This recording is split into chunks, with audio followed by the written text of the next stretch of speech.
friends having coffee together when something flies by their window. It might be out on that lawn. You're in the gray zone. I'm Mark Ebner. I'm an award-winning journalist and New York Times best-selling author, and I'm a private investigator. And I'm here with funny man Carl Kozlowski. Hello. Dr. David Robinson, making this show sound sweet. Good to be here. And this is listener-supported crime podcasting, so if you like what you hear, tip the monkey on the way out via PayPal, Venmo, markebner59@gmail.com, or subscribe at Patreon, www.patreon.com/Mark Ebner. Join us, or at the very least, tell a friend about the show. Meantime, let me welcome our newest executive producers, Joseph Fortune.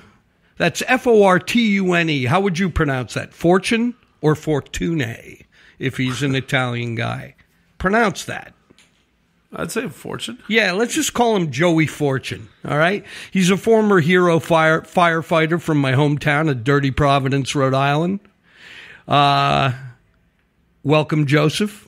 We also got a pledge from one of my very best friends from Quaker school in that same dirty town, Stephen Round. Welcome aboard, Chumley. Also, many thanks to Joseph Kiecki for the re-up. And we salute all our patrons from up here in the Carl Kozlowski Crow's Nest, high atop the HMS Bounty here in Koreatown, USA. Trump. Wow. Well, what did he do? He repeated a strategy. He plagiarized from the likes of diminutive despot Duterte of the Philippines in calling for the execution of drug dealers. I'm offended. Some of my best friends were, and some still are, drug dealers. To clarify, the best friends descriptor has many meanings. I mean, there's the best friend Dr. Feelgood, the one you need. Like Oliver Stone's old onset guy, Dr. Christian Renna, doctor of osteopathy. The hell is that? Doctor osteopathy. It's like a cut above a chiropractor, right? It's General Bones, yeah? Yeah, but for some reason, when you get that osteopathy degree, you can write scripts, and Christian Renner did just that.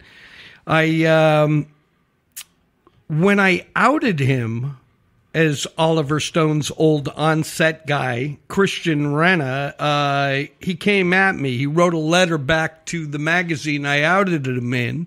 That would be Spy Magazine, the late great Spy Magazine.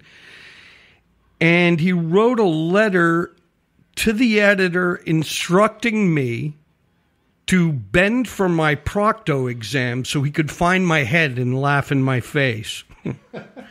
Touché. Wow. Full disclosure, I too had a Dr.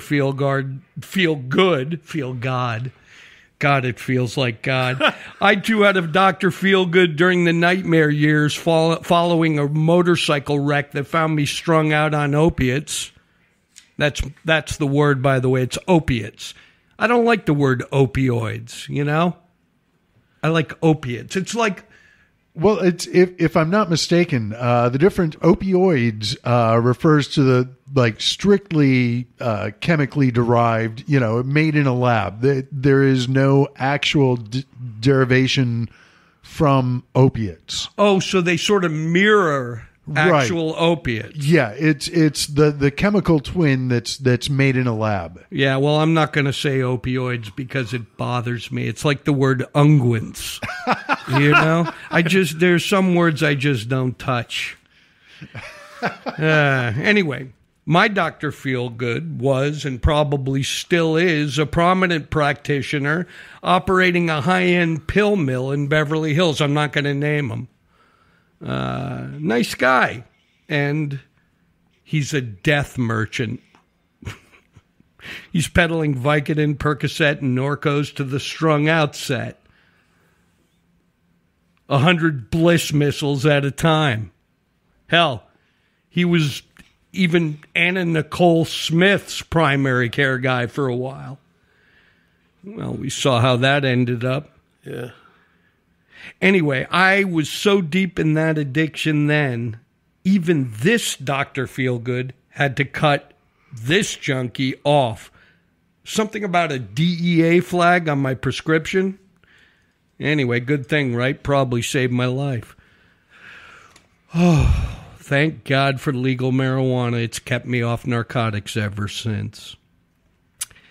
Anyway, back in the day, I got into some street dealing myself. I was so petty. I was a fresh out of college trust fund junkie who had long since burned through whatever family money there was for me. I was living in they called it Lower East Side, the Lower East Side of Manhattan, buying a nickel bag of dirt weed and then rolling it up into little joints and turning it over for $10 in singles on St. Mark's Place, where I was a hop, skip, and a junkie's jaunt from Avenue D, New York City, Lower Manhattan, where Flacco would magically turn my 10 spot into a dime bag of dope that would, in turn, incentivize my quest for more drug addiction. It really is a disease of more. And executing drug dealers is not the answer. What's the answer? Legalize it. All of it. Right, Dr. David? I'm down. I think personal responsibility is something that people need to learn. That's correct. What do you think? I'm down for legalizing as well, although, and I had my own Dr. Feelgood that I had to break free from as well. The guy's lucky he retired to Hawaii before I was about to do an expose. So, yeah. Yeah. You're in the gray zone. In the late 90s, the kings of the roost were the ecstasy dealers. The guys who were flush with cash, who drove $140,000 automobiles, accessorized with the finest women, and they always picked up the tab. And according to the U.S. government at the time, there was no bigger ecstasy dealer than one Louis Ziskin. Louis and his partner, now Louis was a Jew from Beverly Hills. His partner in this massive ecstasy trafficking was a Coptic Egyptian Christian named Tamer Ibrahim. These guys were bringing in 2 million doses from Amsterdam at a time. At some party. At the end, they were measuring their loads by the ton.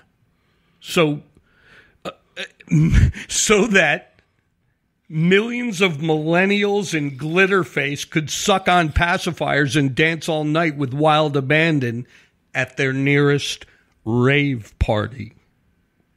Ecstasy. When I was coming up, we called it MDA, and it was made by some geeks in the chem lab in college. That shit made you grind your teeth and grin a lot. It wasn't my thing.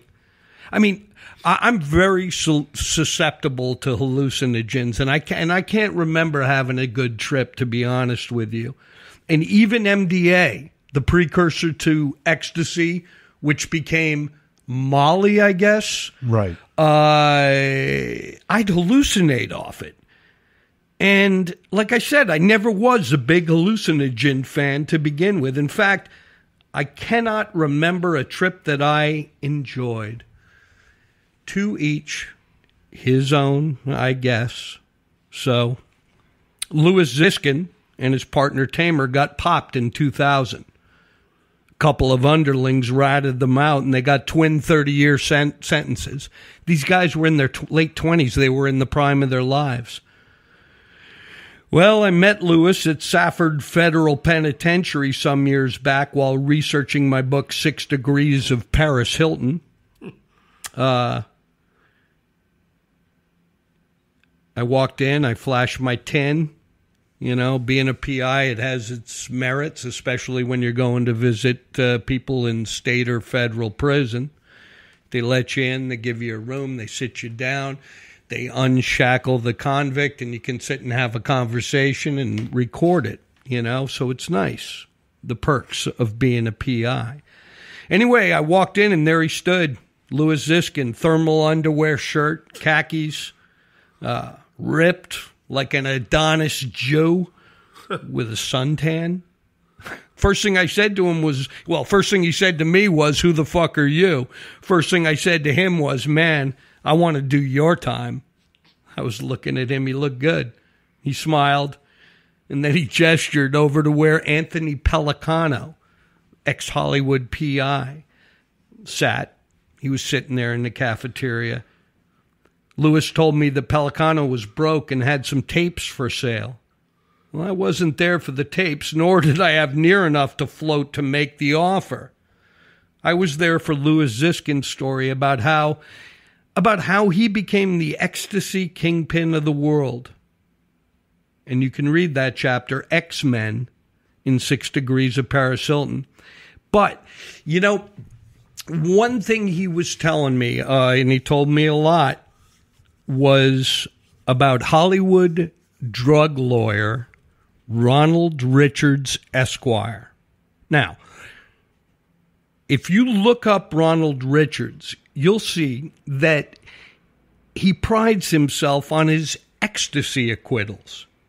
His official bio states, in 2000 and 2001, Mr. Richards defended more MDMA and ecstasy cases than any attorney in the United States, blah, blah, blah, blah, blah. Ziskin says bluntly, he functions as a de facto U.S. attorney for the feds. He's the classic example of what Hollywood does to people. Ron was real tough back in the day, a known gunslinger. Now he's turned 180 degrees. All deals, no trial, all rats. The upside is that the federal government gets what they want. Now, Ron Richards, Hollywood drug lawyer, his real danger zone comes in about 10 years, when everybody he's ever fucked over gets out of prison. So, it's been a little longer than 10 years. Time's up, Ronald Richards. These dealers you put away on plea deals who left their money with you are coming to collect. Good luck with that. And another interesting thing about Ron Richards is that his seed has, perhaps not so oddly, made it to the White House in the form of Treasury Secretary Steve Mnuchin's boneheaded blonde trophy wife, Louise Linton. Do you know her? Have you seen pictures of the Secretary of the Treasury's wife, that blonde? Yeah, them coming off where she was scoffing in her Instagram or Twitter about, only the best for us, and they were traveling on private jets. Private jets. They were traveling on an official government. Oh, I'm sorry. Jet. Big waste of money. Yeah. Yeah. I mean, back to Ronald Richards, a little warning to him. These dealers you put away on plea deals who left their money with you, they're coming to collect. Good luck with that. I wanted to say that Louise Linton, that Louise Linton, the one who stepped off the government plane from a day tripper with, should we call him Manooch? Yeah. Well, there's the Mooch with Scaramouche, and then there's Scaramouche and the Manooch. Yeah, they got off that plane, and she posted a selfie on Twitter or maybe Instagram. She posted a selfie hashtagging her apparel from some trip to Louisville. Hashtag Tom Ford. Hashtag Valentino. How about hashtag you cunt?